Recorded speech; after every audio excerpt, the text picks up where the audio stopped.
Allez, on termine cette soirée de folie avec le récap du main event, toujours avec Brian. On va analyser ça quelques minutes. Et merci à notre sponsor, Unibet. Paris sur le MMA avec Unibet. Quelle sera l'issue du combat? Une soumission? Un KO? Paris sur l'appli numéro 1 avec Unibet. 100 € de bonus sur ton premier pari. Brian, pas mal quand même là. Hein. Pas mal cette masterclass de O'Malley.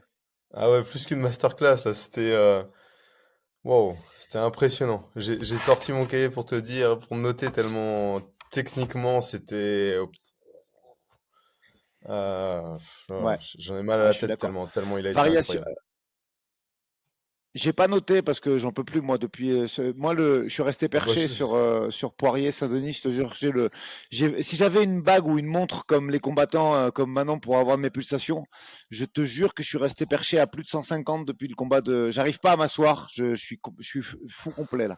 Cela étant, j'ai quand même essayé de regarder debout. Il y a 30 frappes minimum d'écart par round. Il y a même un juge qui a mis 6 points d'avance pour O'Malley. Ouais. Feinte, changement de garde, blitz, changement de niveau. Je sais pas quoi dire en fait ce qu'il a fait. Allez, si on a envie d'être un poil critique et c'est notre rôle, Brian, peut-être une petite Mhm. baisse de régime au quatrième. Qu'est-ce qu'on peut, franchement, qu'est-ce qu'on peut, et attention, c'est pas pour salir la performance de Malé, hein, c'est juste pour essayer d'avoir Non. une qualité d'analyse décente. Allez, une petite baisse de régime au quatrième quand même où il prend un peu plus de coups. Oui, c'est le round le plus serré, c'est le round le plus serré clairement. Maintenant, il faut rester réaliste, hein, c'était un 5 rounds et je m'attendais à une baisse de régime beaucoup plus conséquente et on était vraiment sur un round de comment dire ça, un peu plus de contrôle de la part de Sean, tu vois, mais il l'emporte quand même et il revient et il prend un cinquième round easy et large. J'aurais même pas envie de dire que c'est une On baisse de dirait presque régime, qu'il tu était vois. blessé, Chito. On dirait presque qu'il était blessé, Chito, au cinquième. Tu sais, t'as vu l'œil, ça clignotait un peu, il prenait Ah beaucoup de coups. ouais, Je sais pas s'il lui a pas pété le plancher orbital. ouais, soit ça, ou alors, tu sais, quand tu prends vraiment beaucoup de coups, même s'ils sont peu puissants, à un moment, ton cerveau, il commence à avoir des défaillances, tu vois, t'as les yeux qui commencent à pétiller et tout. Et peut-être une blessure, peut-être le cerveau qui a euh, complètement un peu déconnecté, hein, parce qu'il y avait tellement de frappes. Oui, c'était Oh, le impressionnant. nombre de frappes. Donc, Vraiment, il fait une performance. Alors, toujours pareil, hein, c'était un combat de striking et on savait qu'O'Malley, il excelle vraiment là-dessus. C'est une folie, mais là, vraiment, il montre que c'est de très très loin le meilleur striker de la catégorie quand même. C'est fou ce qu'il est capable de faire. ouais, mais c'est même pas de la catégorie, là, hein. Là, en fait, pour moi, il a vraiment monté de niveau encore sur ce combat-là. Franchement, je m'attendais pas à ce qu'il puisse proposer autant, puisse faire une aussi grosse évolution. Je sais pas si c'est le terme, mais en tout cas qu'il puisse autant s'exprimer, tu vois, et montrer son niveau. Et ouais, le meilleur striker de la catégorie, sans aucun doute. Mais là, je pense qu'on peut parler à l'UFC clairement. Je sais plus qui en avait parlé dernièrement. J'avais entendu quelqu'un dire que c'était un de ses strikers préférés, que c'était un des meilleurs strikers qu'il ait jamais vu. Je pense qu'on va s'y rapprocher là. Je pense qu'il est jeune et ça m'étonnerait pas que fin de carrière, ça sera un des meilleurs strikers. Euh, je m'avance peut-être, hein, mais un Ouais, des de tous meilleurs les temps, strikers quoi. qu'on ait vu à l'UFC. Non, non, Hein. mais Ah t'as ouais, raison. ouais. C'est Surtout, s'il y a cette évolution, tu as vu là sur l'anglaise, il y avait énormément de feintes. Les maigiri, les front kicks, on va utiliser le terme que tout le monde peut comprendre, les front kicks au les corps qui ont fait très très très mal. ouais. Tout. Il y a ces déplacements. Comme tu as dit, moi Ces j'appelle ça feintes. des types, donc c'est des petits front kicks, mais qui viennent vraiment dans le corps. Ils sont pas là pour pousser, ils sont vraiment là pour fatiguer. Les feintes de regard, les feintes de changement de niveau, tu en as parlé. Les jabs, moi ce que j'appelle des blinding jabs, c'est des jabs qui viennent juste aveugler devant, tu vois. Les changements de garde, les shifts. Non, mais c'est en gros sur tout l'arsenal qui puisse exister, même le jeu de jambes. Dans tout l'arsenal qui peut exister, il nous a quasi tout fait en fait. Il a saisi un qui, Je suis d'accord il avec toi. saisit un qui fait un contre en retourné au cinquième round. C'était, ouais, quand je te dis que j'ai noté, j'ai plus de place sur le carnet tellement il a fait de trucs. C'était une démonstration, je vais m'arrêter là, sinon Ouais, surtout que il fait ça. Non, non, mais t'as raison. Et en plus, il faut quand même signaler qu'il fait ça contre un mec hyper rude et qui frappe très fort en face. Tu vois, c'est ouais, pas il fait ça contre un mec sur lequel il y a un danger. Tu vois, je reprends en 10 secondes, hein, parce qu'on n'est pas là pour parler de ça, mais tu prends le combat de Michael Page ce soir, en face, Hollande, il n'est pas hyper dangereux, il faut être honnête sur le striking, donc tu peux te permettre de faire des choses avec les mains basses et de tenter des ouais, trucs euh, là, il y a une très grande dangerosité de Chito non, mais Vera, on là, sait qu'il cogne sec et fort, tu vois, ouais, et les risques qu'il a pris sur les esquives et tout, il était sûr de lui. Non, ce soir, en fait, je pense bah qu'il y ouais, a un non. capital confiance qui est énorme et que franchement, il est parti pour faire très très fort. À revoir avec quelqu'un qui mixe avec la lutte, voir s'il a aussi Oui, bien gommé. sûr, hein. Parce que comme tu l'as très bien dit, il y a une évolution.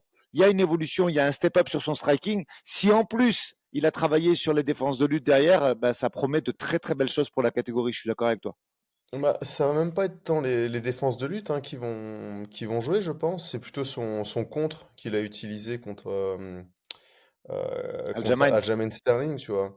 Et ce contre, il a réussi à le sortir. C'est dès qu'on a quelqu'un qui engage trop. Et clairement, en face, on avait un Vera qui engageait très peu. Enfin, qui engageait très peu. Et qui découvrait très peu, tu vois, qui avançait très peu pour essayer de combler cette distance. Parce qu'il sait qu'il se met sur le champ de tir.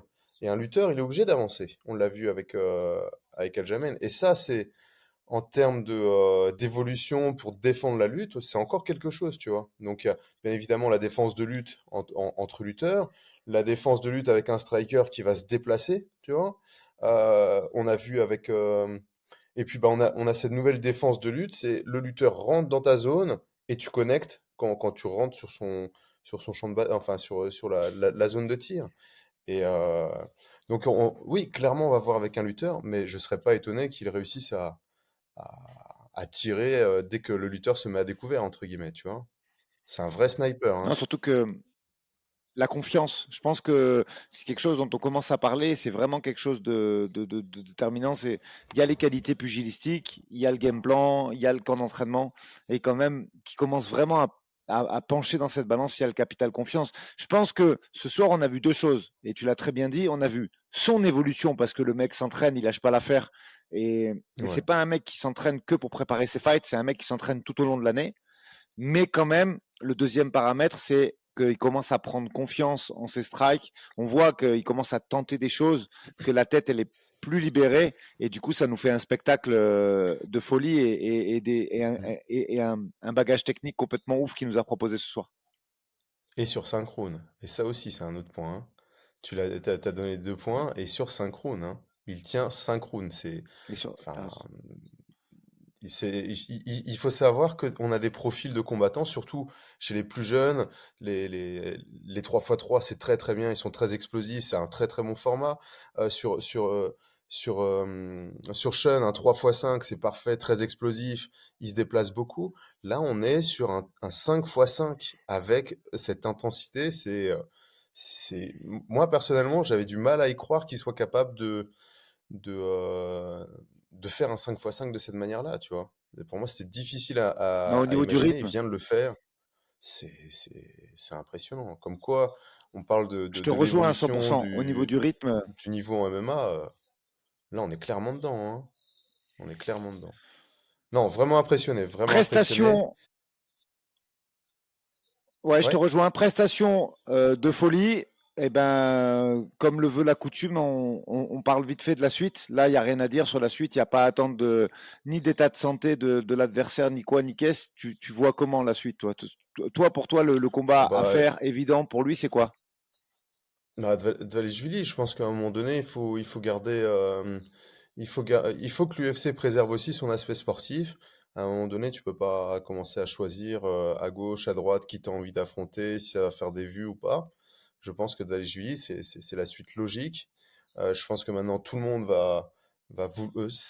connaît le niveau de Sean O'Malley et il doit être testé voilà, contre un lutteur chevronné. Mais même avec Ouais, Dvalishvili, je c'est ce que j'ai mettrais envie de Sean voir O'Malley aussi. largement favori, hein. Je pense qu'il sera C'est largement ce que j'ai favori à envie de voir nouveau, hein. aussi. Mm. C'est ce que j'ai envie de voir aussi, à voir s'il peut se faire user un peu comme par Merab. Je pense pas moi non plus, honnêtement, mais c'est vraiment un combat que j'ai envie de voir. Ouais. On aura l'occasion d'en reparler, surtout si ce combat se fait. Mais tu vois, je pense que c'est exactement le combat à faire maintenant, et je pense que Sean est prêt pour ça. Tu vois, il y a un ou deux combats, je suis pas sûr que j'aurais été aussi optimiste. Là, je pense que c'est le combat à Oui. faire. Ouais, ouais. Non, je suis d'accord. Et Vera, toi, tu penses... Parce Brian, que sur... oui, Ouais, sur vas-y, Vera, je t'écoute, t'as raison. euh, moi, enfin, je me pose la question s'il n'a pas été capable de pouvoir entrer en lutte, faire un peu de sol. Je suis un peu étonné qu'il ait pas du tout cherché qu'il soit resté debout comme ça. Ça Bah, reste un je pense questionnement que que j'ai ça quand avait même, bien tu vois. marché sur le. euh, Tu sais, le premier affrontement, ça avait bien marché. Alors, il faut se rappeler du combat pour ceux qui l'ont pas vu. Il y avait une très grosse blessure, très rapide dans le combat de O'Malley au niveau de la cheville droite, si je dis pas de bêtises. Ouais, Et je pense qu'il est resté entêté sur ce game plan. Et, euh, ouais, et tu vois, c'est bien, mm, même si j'allais clôturer, tu as raison de me parler de ça. Je voulais juste revenir sur un truc. Moi, dans ma vision du MMA, ce que j'ai bien vu, ce que j'ai bien aimé ce soir, même s'il a perdu, c'est Gilbert Burns, tu vois. Je pense que, quelles que soient tes compétences en striking, le fait de mettre de l'incertitude, ça te renforce et ça permet de donner plus d'informations ah à gérer ouais, à l'adversaire. Et même si ce soir, O'Malley, il a fait 100, ok, parce qu'il est très très doué, je pense que quand tu mets de l'incertitude, et c'est ce que je pense Vera aurait dû faire, tu rajoutes des informations à traiter par ton adversaire et ça peut te permettre de travailler ouais, sur un quiproquo ou une mauvaise intention, tu vois, sur boxer pour lutter et lutter pour boxer, c'est pas pour rien qu'on le répète podcast après podcast. Quand tu restes trop monodisciplinaire, bah, c'est le meilleur qui gagne et je pense qu'à ce jeu-là, O'Malley, il est très très dur à surclasser. Ouais, je suis entièrement d'accord. Et comme tu l'as dit, je pense qu'en plus, là, tu vois, le fait qu'il arrive quasi avec le même game plan, la même idée, je pense qu'il n'y a pas d'incertitude. Et je suis content au final, bah, clairement, que Sean O'Malley l'ait emporté, parce qu'on voit que c'est celui qui est arrivé avec qui a le plus travaillé, tu vois, qui a le plus adapté son jeu, qui était ultra préparé. Et effectivement, de l'autre côté, on peut se poser la question sur Vera. Bon, après, voilà, hein, à toute proportion gardée, ça se trouve, une fois dans la cage, face à Sean O'Malley, c'est complètement différent. Mais il l'avait déjà testé, tu vois. Il savait déjà un peu comment il se comportait. Non, mais Mais je pense qu'il il y aurait... avait, je revois des moments là. Je rejoins des moments, il y a quand même des moments où Vera il baisse la tête sur des esquives un peu type anglaise et il y avait moyen de shooter à ce moment-là quand même. Il y avait matière, tu as raison dans ce que tu dis, Mm, mm. il y avait matière à mixer avec la lutte ce soir. Alors peut-être que il aurait pris un scramble Ouais. ou autre chose, tu vois, mais en tout cas il y avait matière à essayer, je te rejoins totalement là-dessus. Ouais, et puis quand bien même tu prends un scramble, ça rajoute de l'incertitude à ton game plan. Ça veut dire que le Shen aurait été obligé de rester attentif, moins surengagé peut-être sur certaines frappes. Mais en tout cas, c'était un combat incroyable, incroyable. La décision, elle me semble logique en plus, la décision, parce que tu vois, Ouais. euh, euh, il y a un juge qui voit un 18 sur le deuxième round, et sur le deuxième round, pour moi, on pourrait avoir un juge qui voit un 18, tu vois. Donc, Je me suis posé la question aussi. ouais, ouais. Je me suis posé la question aussi. Concernant Vera, pour être très complet avec les gens qui nous écoutent, j'aimerais bien voir un Vera Yann, moi, maintenant. Oh ouais, ça me plaît bien, ça me plaît beaucoup, ouais.